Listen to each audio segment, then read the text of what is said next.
नमस्कार। आज हमारे साथ डॉक्टर श्वेतांग शर्मा हैं और वो ठीक एमबीबीएस ग्रेजुएट हैं।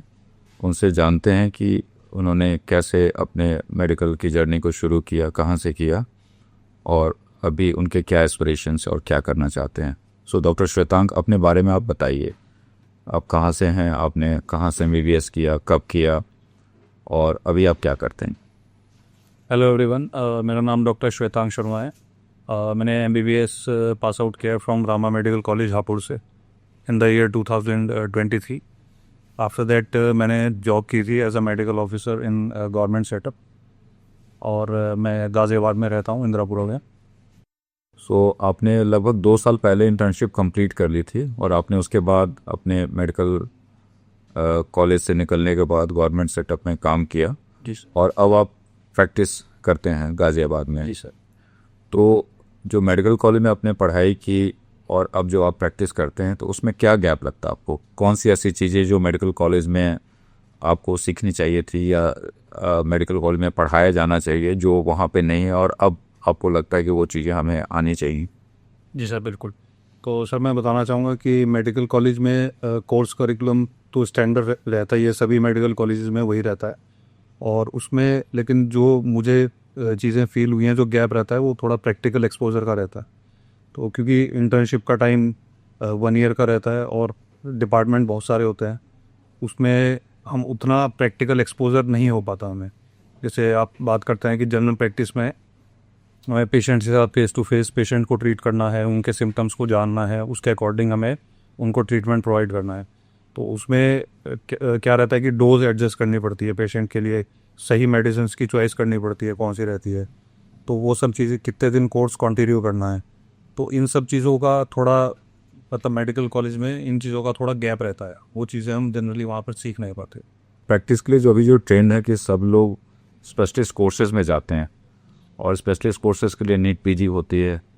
तो आपने नीट पीजी के बारे में आपने ज़रूर ट्राई किया होगा, बट ऐसा क्या हुआ कि आप प्रैक्टिस में आना चाहते हैं अभी अर्ली? देखिए इस सर, आपने सही बोला। आजकल जैसे ट्रेंड चल रहा है कि एमबीबीएस के बाद जनरली क्या रहता है कि नीट पीजी की तरफ जाते ही हैं लोग, और उसमें कोई मतलब गलती नहीं है। वो सबका एक अपना अपना चॉइस रहता है। कुछ लोग स्पेशलिस्ट बनना चाहते हैं, स्पेशलिस्ट के बाद भी सुपर स्पेशलिस्ट की तरफ लोग जाते हैं। लेकिन मेरा शुरू से ये झुकाव रहा है कि मैं थोड़ा जनरल प्रैक्टिस की तरफ, मेरा मन लगता है कि फैमिली मेडिसिन काइंड ऑफ, कि एक जो सोसाइटी में लोग हमें रहते हैं जिनको प्राइमरी केयर की एक्चुअल ज़रूरत है, तो वो बहुत बड़ी जगह ना जाकर अगर हम उनको उनके सोसाइटी के आसपास, उनके गली मोहल्ले में, इस जगह थोड़ा उनकी रेंज में रह के उनको ये सर्विस और ट्रीटमेंट प्रोवाइड करा पाएँ, तो आई थिंक वो थोड़ा ज़्यादा सेटिस्फाइंग लगता है। अभी आप हमारे साथ करीबन 2 महीने से ऑब्जर्वरशिप कर रहे हैं।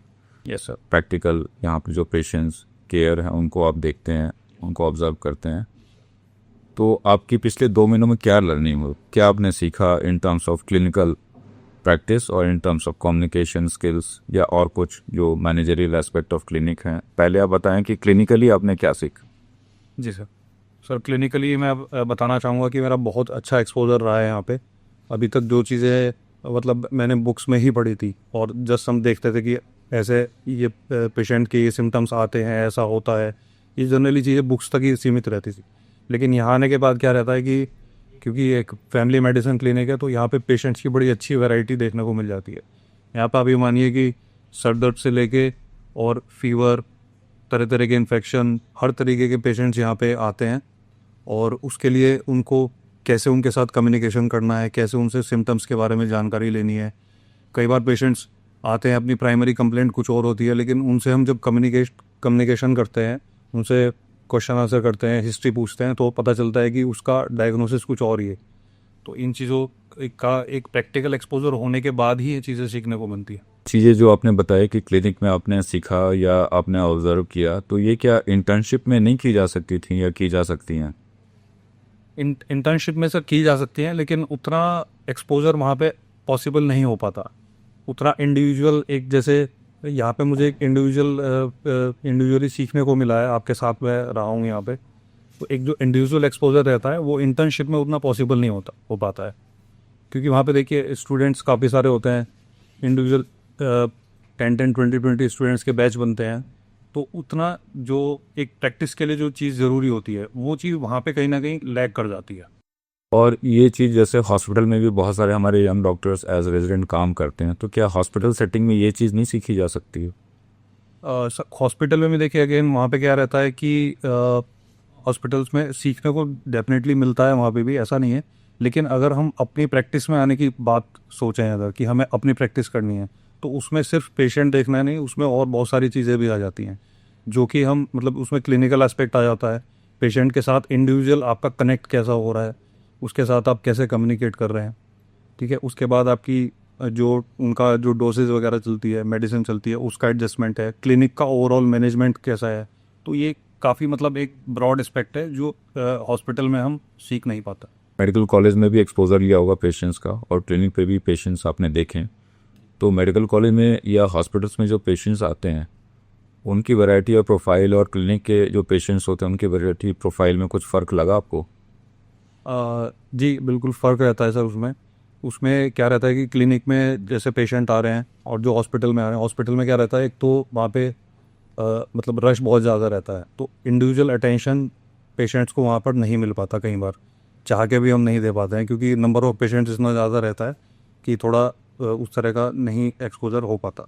लेकिन इंडिविजुअल अगर हम क्लिनिक की बात करें तो यहाँ पे हम पेशेंट्स को एक अच्छा खासा टाइम स्पेंड करते हैं पेशेंट के साथ, उनकी जो प्रॉब्लम है उसको समझते हैं, उसके अकॉर्डिंग ट्रीटमेंट देता है। मेडिकल कॉलेज में क्या फैमिली फिजिशियन बनने की ट्रेनिंग दी जाती है? सर एज सच ट्रेनिंग तो नहीं दी जाती। आप उसको बस ऐसे समझ सकते हैं कि जैसे इंटर्नशिप के टाइम में हमारा ट्रेनिंग होती है, हर डिपार्टमेंट में रोटेटेड इंटर्नशिप लगती है। लेकिन उसमें इतना एक्सपोजर नहीं हो पाता कि हम मतलब कॉलेज पास आउट करके एज अ फैमिली फिजिशियन हम अपने आप को एस्टेब्लिश कर सकें, वो चीज़ का एक्सपोजर नहीं हो तो पाता। आपको लगता है कि जो फैमिली प्रैक्टिस है या फैमिली फिजिशियन की जो क्लिनिक्स हैं उनमें भी डॉक्टर्स की ट्रेनिंग हो सकती है या होनी चाहिए? जी बिल्कुल, मैं यही समझता हूँ सर कि फैमिली फिजिशियन एक मतलब बड़ा हमारी सोसाइटी के लिए बड़ा इम्पोर्टेंट एस्पेक्ट है, जो कहीं ना कहीं स्पेशलिटी बनने के लिए जो लोग आगे बढ़ रहे हैं उसमें ये चीज़ मिस होती जा रही है।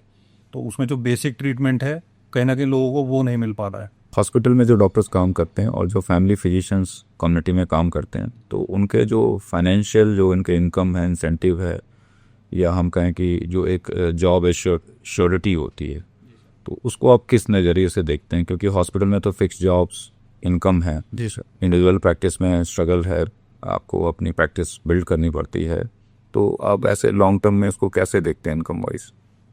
इनकम वाइज देखिए सर, अपनी प्रैक्टिस में आपने नो डाउट सही कहा कि स्ट्रगल है, लेकिन स्ट्रगल वो इनिशियल फेज में स्ट्रगल रहता है। अल्टीमेटली जो हम जब डॉक्टर बनने के पाथ पर हम निकलते हैं हम लोग, तो सबका एक ड्रीम रहता है कहीं ना कहीं कि आप मुझे अपनी क्लिनिक एस्टेब्लिश करनी है। तो वो चीज़ जो है हॉस्पिटल में कहीं ना कहीं मिस हो जाती है।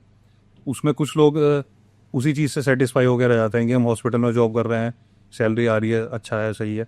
लेकिन कुछ कुछ लोगों के मन में कहीं ना कहीं एस्पायरेशन रहता है कि मुझे अपना क्लिनिक एस्टेब्लिश करना है। तो उसके लिए स्ट्रगल ज़रूर रहता है, लेकिन लॉन्ग टर्म में अगर हम अपने पार्ट पर चलते रहें, लग के काम करते रहें, तो डेफिनेटली वी विल सक्सीड। बड़ी शहरों में हम देखते हैं कि कॉस्ट ऑफ लिविंग काफ़ी हाई है। जी सर। एमबीबीएस करते करते शादी हो ही जाती है, जी सर। फैमिली होती है, उसका खर्चा है, ईएमआईज हैं, फ्लैट का, गाड़ी का। तो ये जो कंपल्सन्स हैं, जो कंपल्सरी एक्सपेंसेस हैं हमारे, तो वो कहीं ना कहीं हमें रोकते हैं कि हम अपनी प्रैक्टिस को इस्टेब्लिश जी सर। करें। तो कैसे करें? फाइनेंशियल चैलेंजेस होते हैं, सस्टेन करना, स्टार्ट करना, इन्वेस्टमेंट करना, तो इसको आप कैसे बैलेंस करके चलना चाहते हैं अपनी लाइफ में? तो उसके लिए सर हम इनिशियली ऐसा कर सकते हैं कि लेट्स से हमें प्रैक्टिस स्टार्ट करनी है और फाइनेंशियल भी हमें थोड़ा अपने आप को एस्टेब्लिश करना है। तो उसके लिए हम डे टाइम कहीं ऐसा कर सकते हैं कि हम रेगुलर जॉब में जा सकते हैं और इवनिंग में अपना क्लिनिक एस्टेब्लिश कर सकते हैं। तो 2-3 घंटे अगर हम इवनिंग में अपने लिए निकाल पाते हैं क्लिनिक के लिए, तो वो अच्छा रहता है। एक अपना रेगुलर इनकम आपकी जॉब से आती रहती है और आप क्लिनिक अपना चलाते रहते हैं, जिससे एडिशनल इनकम होती है और आप पेशेंट्स के साथ में अपना कनेक्ट करवाते हैं। तो इंडिया में सबसे ज़्यादा मेडिकल ग्रेजुएट्स बन रहे हैं आजकल, पूरे वर्ल्ड में सबसे ज़्यादा 1 लाख से ज़्यादा एमबीबीएस की सीटें हैं, 800 मेडिकल कॉलेजेस हैं। जी सर। तो आपको लगता है कि फैमिली मेडिसिन, फैमिली प्रैक्टिस में फ्यूचर है लोगों का? जी बिल्कुल, फैमिली मेडिसिन एक बड़ा अपने आप में अच्छा सब्जेक्ट है। और इसमें जैसे कि पहले भी बोला कि इसमें पेशेंट्स के साथ आप जो बेसिक लेवल पे जो पेशेंट्स को ट्रीटमेंट चाहिए वो आप प्रोवाइड कर सकते हैं पेशेंट को। और इसकी नीड कहीं ना कहीं रहती भी है हर पेशेंट के लिए। हॉस्पिटल, बड़े हॉस्पिटल में जाना, सुपर स्पेशलिस्ट के पास जाना बड़ी छोटी सी डिजीज़ के लिए वो पॉसिबल भी नहीं होता है और उसका आई थिंक नीड भी नहीं होता है। तो अगर आपके आसपास कहीं फैमिली फिजिशियन अवेलेबल रहते हैं तो डेफिनेटली आपको एक कॉस्ट इफेक्टिवनेस के साथ एक अच्छा ट्रीटमेंट मिल जाता है, जो कि सबके लिए अच्छा रहता है। थैंक यू डॉक्टर श्वेतांक, आपने बड़ी अच्छी बातें बताई और आपका बहुत बहुत धन्यवाद। Thank you very much sir. आपको हमारी शुभकामनाएं हैं कि आप अपने लाइफ में, अपने करियर में आगे बढ़ें और एक सफल डॉक्टर, फैमिली फिजिशियन, एक अच्छे फिजिशियन जो समाज की सेवा करता हो, वैसे आप बने। आपको हमारी बहुत बहुत शुभकामनाएं। Thank you very much.